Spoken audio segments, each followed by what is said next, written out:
میں نے دروازے کے لیے کہا تو وہ ساتھ میں دروازہ بھی کھولے گی، ہاتھ میں اس کے پاس کوئی نہ کوئی ہتھیار بھی ہوگا جو میرے سر پر بھی پڑ سکتا ہے، میرے جسم پر بھی برس سکتا ہے، لیکن ماں کی ممتا پر قربان جاؤ۔ وہی ماں جب رات کی تنہائی میں 2-3 بجے تم ناچ رنڈیوں کا دیکھ کر کے آتے ہو تو وہی ماں اپنی نیند کو قربان کر کے تمہارے لیے دروازہ بھی کھولتی ہے۔ سبحان اللہ، سبحان اللہ۔ بے شک تم نے بچپن میں بھی سونے نہیں دیا اور آج جوان ہو گئے جب بھی سونے نہیں دے رہے ہو، خدا کو کیا منہ دکھاؤ گے پیارے؟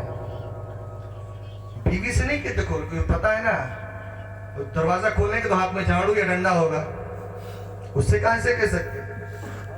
بس انہیں پتا ہے یہ درد تو صرف اللہ نے ماں کو دیا ہے، کیونکہ بیٹے کا درد صرف ماں ہی سمجھ سکتی ہے۔ اس کے اندر ایسا ممتا ہی ہوتا ہے کہ وہ لاکھ گالیاں دے، بیٹا کتنا بھی جھڑک دے، اسے غصے میں گالی گلوچ بھی دے، مار بھی دے، لیکن ماں یہ کہے کہ بیٹا آخر تو مجھے کیوں آج اتنی نفرت سے دیکھ رہا ہے؟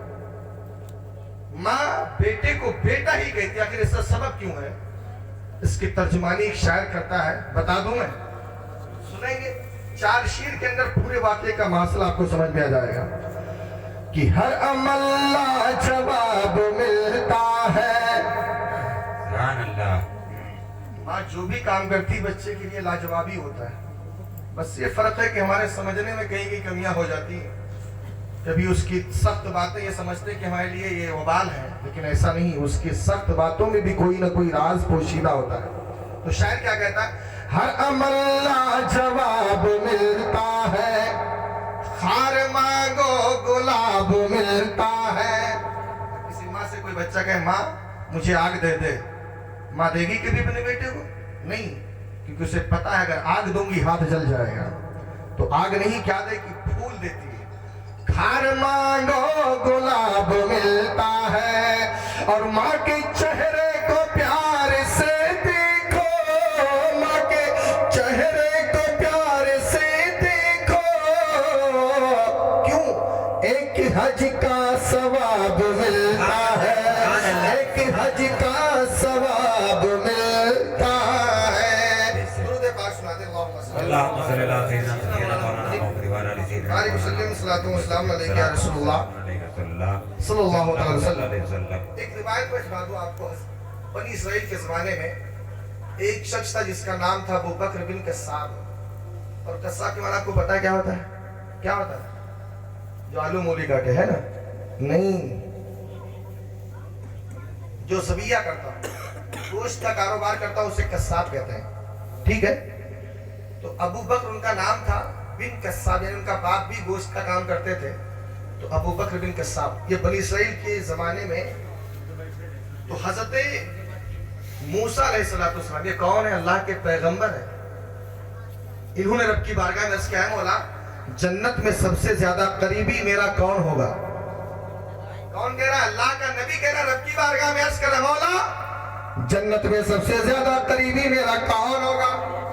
غیر سے ندا ہے یہ میرے کلیم، اگر میرے قریبی دوست کو، اپنے قریبی دوست کو دیکھنا چاہتے ہو تو فلاں شہر میں چلے جاؤ، وہ گوشت کا کاروبار کرتا ہے، اس کے گھر میں ایک ضعیف اور بوڑھی ماں بھی ہے۔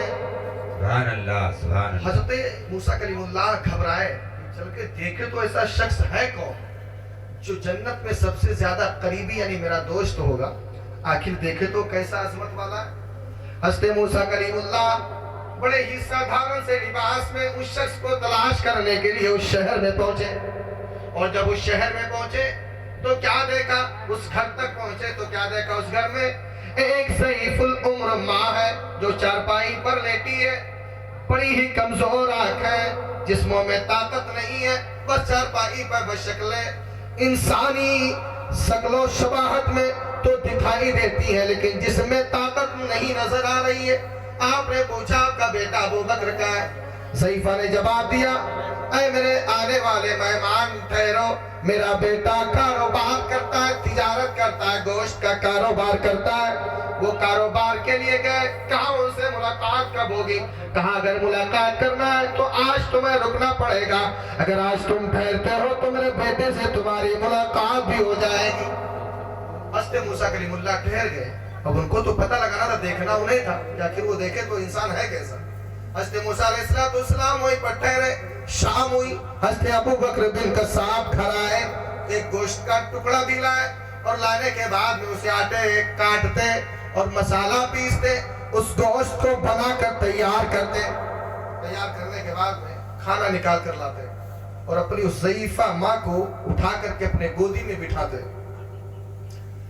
آج وہ بچپن یاد کرو پیارے, جب مائیں ہمیں اپنی گودی میں بٹھا کر ہمیں بھی کھلاتی تھی. آج اگر ہم انہیں گودی میں بٹھا کر نہیں کھلا سکتے تو کم سے کم خدا کا احسان یہ مانو پیارے کہ کم سے کم انہیں سامنے بٹھا کر تو کھلا سکتے. اتنا تو ضرور کر سکتے.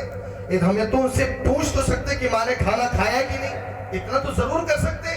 لیکن پیارے قربان جاؤ, حضرت ابو بکر بن قصاب اپنے ماں کو اپنی گودی میں لٹا لیتے. منہ میں دانت نہیں ہے,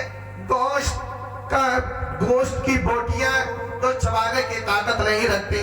حضرت ابو بکر بن قصاب ان بوٹیوں کو اٹھا کر اپنے منہ میں رکھتے. پھر اتنا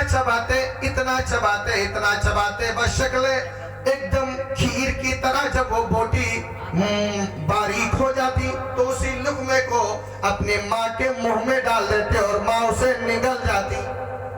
ایسا بھی ہوتا نا کہ میری ماں بھی چبلا کر مجھے اپنے کھلاتی, تو اس کے اندر دو فائدے. ایک مائیں چبلا کر کھلاتی تو اسے تو ماں بیٹوں میں محبت ہوتی, اور دوسری چیز یہ ہے کہ بیٹے کو کھانے کا سلیقہ بھی آ جاتا کہ ہاں یہ چیز چبلا کر کھائی جاتی. اگر ہم سیدھا نگل گئے تو میرے لیے تکلیف ہے. تو حضرت ابو بکر بن قصاب اسی طریقے سے بوٹی کو چبا کر اپنے ماں کے منہ میں ڈالتے جاتے, اور ماں ان کو نگل کر, یہاں تک کہ جب تک ماں خود نہیں کہہ دیتی بیٹا میرا پیٹ بھر گیا ہے, اس وقت تک ابو بکر بن قصاب پیٹ بوٹیوں کو چبا کر کے اپنے ماں کو کھلاتے رہتے. جب ماں کا پیٹ بھر گیا, بھرنے کے بعد میں فرماتی بیٹا اب جاؤ, تمہارا ایک مہمان صبح سے انتظار بھی کر رہا ہے. سبحان اللہ سبحان اللہ. پہلے نہیں بتایا کہ مہمان جو ہوتا ہے یہ رب کا بڑا یہ مہمان ہوتا ہے, کیونکہ رب کی جانب سے ہوتا ہے. اللہ جن سے خوش ہوتا ہے ان کے گھر پہ مہمانوں کو بھیجتا ہے. اب انہوں نے راز چھپا رکھا تھا, کہا بیٹا مہمان آئے جاؤ, اب ان کے ساتھ میں تمہیں کھانا ہے. کہا امی جان وہ ہے کون؟ اور حضرت موسیٰ علیہ السلام پردی پڑھ رہے تھے, جسے آپ کہہ رہے ہیں کھڑکی سے جھانک رہے تھے کہ دیکھے تو بیٹا آخر ہے کیسا, ایسے عظمت والا ہے کیوں, کیونکہ سارا دن تو کاروبار کرتا, نہ نماز نہ روزہ نہ کوئی صدقہ نہ فطرہ, آخر ہے ایسا عمل کیا ہے. تو حضرت ابو بکر بن قصاب ماں کو اپنے کھلا دیتے, منہ صاف کر دیتے, بستر پہ لٹا دیتے, تو بوڑھی ماں لیٹے لیٹے اپنے ہاتھوں کو رب کی بارگاہ میں بلند کر دیتی ہے اور کیا کہتی, اے میرے مالک و مولا, اے میرے پالنہار, تو علیم و خبیر ہے, سمیع و بصیر ہے, سب کچھ دیکھتا ہے اور جانتا ہے. اے مولا تجھ سے مجھے کچھ نہیں چاہیے, بس میں تیری بارگاہ میں اتنا ریزہ پیش کرتی ہوں کہ کل جب میدان محشر برپا ہوگا تو مولا تیری بارگاہ میں کسی چیز کی کمی نہیں ہے. اے مولا میں تجھ سے بس یہی دعا کرتی ہوں کہ کل میدان محشر کے دن بنی اسرائیل کے نبی حضرت موسیٰ علیہ السلام کے ساتھ میرے بیٹے کو جنت میں داخلہ فرما دینا. سبحان اللہ سبحان اللہ. یہ کون کہہ رہی ہے؟ ماں کہہ رہی ہے. تو اس سے تو ایک اور پتہ چلا کہ ماں کی دعا کبھی مولا تعالیٰ رد نہیں کرتا. حدیث شریف میں ہے پیارے کہ اللہ کے نبی صلی اللہ علیہ وسلم فرماتے ہیں ماں اگر اپنے بیٹے کے لیے 100 دعائیں کرتی ہے تو مولا تعالیٰ 99 دعاؤں کو قبول فرماتا ہے. ایک دعا رد ہوتی ہے, 100 میں 99 قبول, ایک رد. اور اگر وہی ماں بیٹے کو لیے اگر 100 بد دعائیں کرے تو 99 بد دعائیں رد ہوتی ہیں, ایک بد دعا قبول ہوتی ہے. لیکن پیارے میں تو کہتا ہوں ماں کی ایک بد دعا سے بھی بچو, کیونکہ ایک بد دعا والدین کی میری دنیا اور آخرت دونوں تباہ و برباد کر سکتے, کیونکہ نہ جانے کون سی بد دعا قبول ہو جائے, ہے کہ نہیں. تو حضرت موسیٰ علیہ السلام جب ابو بکر بن قصاب کو یہ عمل دیکھتے تو حضرت موسیٰ علیہ السلام مچل جاتے اور سمجھ جاتے, کیونکہ ابو بکر بن قصاب کا کوئی عمل نہیں ہے بلکہ ماں کی دعاؤں کا اثر ہے جو مولا تعالیٰ نے انہیں میرا جنت میں رفیق فرما دیا ہے. تو پیارے آپ سے ریکویسٹ یہ ہے کہ جب ماں کی دعا ہمیں جنت ہی نہیں بلکہ نبی کے ساتھ داخلہ فرما سکتی ہے تو اگر ہم گنہگاروں کو اگر نبی کا ساتھ میں سے ہی اگر نبی کے صدقے میں جنت ہی مل جائے تو یہی کافی ہے۔ سبحان اللہ۔ پیارے والدین وہ چیز ہے جن کو ہم پا کر کے اپنی زندگی بھی سنوار سکتے ہیں اور مرنے کے بعد انشاءاللہ قبر و حشر کی منزلیں بھی طے کرتے ہوئے نظر آئیں گے۔ درود پاک سنا دے اللہم صلی اللہ اللہم صلی اللہ سیدنا سفینا مولانا علیہ وسلم۔ صلاۃ و سلام علیکہ یا رسول اللہ صلی اللہ علیہ وسلم۔ ماں